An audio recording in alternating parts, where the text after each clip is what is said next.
És que va ser, de veritat, va ser una primera vegada. Perquè a la meva època de coses de genètica molecular i pipetes i tal, n'hi havia poques, i em sembla que vaig fer una pràctica en què era entre tots, que eren 24 alumnes, fer un gel de garosa i cada un de nosaltres només podia carregar un pouet. I el vaig foradar. Clar que, home, era primer. No. Jo em vaig enfadar amb el Joel perquè va fora d'ell. Però em va fer molta ràbia, Però em va fer molta ràbia, un que et deixen i veia forades, perquè si em pots carregar més, doncs vas practicant. I només havia fet això. I llavors quan vaig arribar, aquí la tesi, em van dir, aquí el joc de pipetes, aquí el llibre de protocols, el maniatis famós, i aquí les mosques, perquè vaig fer la tesi androsòfiles. Sí. I aquí les mosques, i tu mateixa has de fer, i no vaig començar per lo fàcil, vaig començar pel més difícil.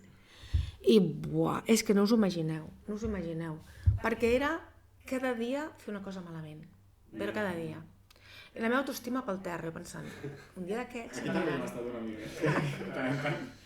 I vaig pensar, me posaran a la porta del departament amb la meva maleteta i les meves llibretes i van dir, no tornis mai més. I jo per convençuda.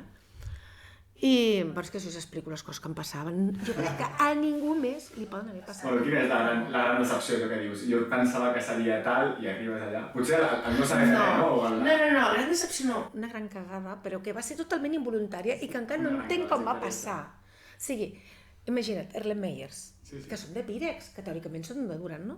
I jo estava tenint bacteriòfags, 1 litre, un Erlenmeyer de 2 litres, 1 litre allí, remenant, havia de remenar molt fort, i estaven en un d'aquests incubadors d'aire, que tens com una serp, com una espècie que te l'aguanta, no? L'enganxes allí, i tens doncs com una espècie d'agafador baix. Estic veient l'erromia a terra, jo. No, però gairebé. Llavors, tu te'n vas, ha de ser tota la nit, no per night. Doncs, durant aquella nit, imagineu-vos, el lloc on estava l'Erlenmeyer apujat, que està allí agafat amb aquella d'això, tenia, aquella espècie de pop que l'estava aguantant, tenia un tornillo baix. Doncs el tornillo va segar perfectament. Va fer una rodona perfecta. I aquell cercle, tot el líquid. 1 litre de líquid a damunt d'un aparell que té tota electricitat i xips. Per tant, va fer un curtcircuit, es va petar tot. Tot el departament es va quedar sense llum. Tots els congeladors de menys 80, de menys 20, no sé què, tot. I arribo el dia següent i ha sigut el que estava fent aquí, un curtcircuit. I vas Era l'única que estava fent allà. Jo no crec... Va venir l'altre dia a fer això? No, i llavors... No, em van dir, doncs ara... No poden venir a arreglar l'aparell que costava en aquell moment molts diners. Ens ho creiem. Tot costa molts diners. Sí. Sí, però... Llavors em van dir, has de desinfectar-ho tot, perquè si no poden venir. Però clar, estava tot ple de fiscós d'allò, i tot amb els sucres, i tot a créixer els bacteris, i tot no sé què. Doncs, primer amb sabó, i després amb poc sabó, perquè si no entrés. Després no podia posar lleixiu, alcohol, perquè així s'evapora. Em vaig passar 3 dies desmuntant peça a peça tot, netejant-lo. Tu pensant en la teva mare i el pare que et van dir fer ciència, que no netejaràs. Quanta gent creieu que li pot passar això?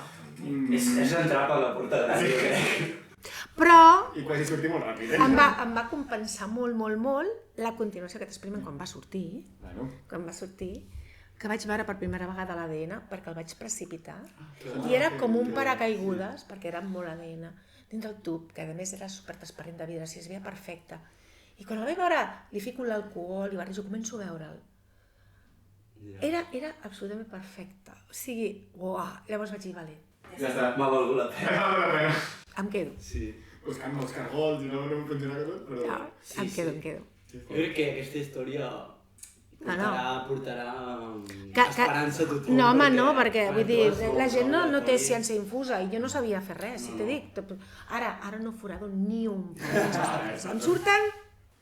Bueno, si algun doctorant ens escolta, si passa això no passa res, que deixem allò passar. No, però de fet als meus quan passa alguna cosa d'aquestes els dic, de tot se n'aprèn, jo també vaig fer, també he fet moltes cagades, el que has de pensar és que no tornarà a passar aquesta. Pot ser una altra, però aquesta no. Se n'ha d'aprendre. Jo vaig aprendre, en 3 mesos vaig aprendre tant que tot el que no em va sortir en aquests 3 mesos i que costava molt de fer, com que ja llavors ho tenia tot pum, en una setmana. Ostres. Sí, llavors em va sortir tot. Llavors la tele ja estava acabada, no? No, però el que la gent tardava molt, com que jo em vaig equivocar tant, al final m'ho mirava ja tot tant, que em va sortir tota la primera, llavors em va dir, uah, però jo penso, sí, perquè sí, la motxilla d'errades, no? Però vaig aprendre un munt, a força de pagar-te a pinyo. Sí, al fi, jo també ho penso. La millor manera d'aprendre és equivocant-se. Sí, bueno, perquè a més t'equivoques i has d'entendre per què, i què ha passat, i com pots arreglar-ho, i perquè no et pot... I has de pensar-hi tant. Les mentals d'on no pot tornar a passar... No, estàs... Sí.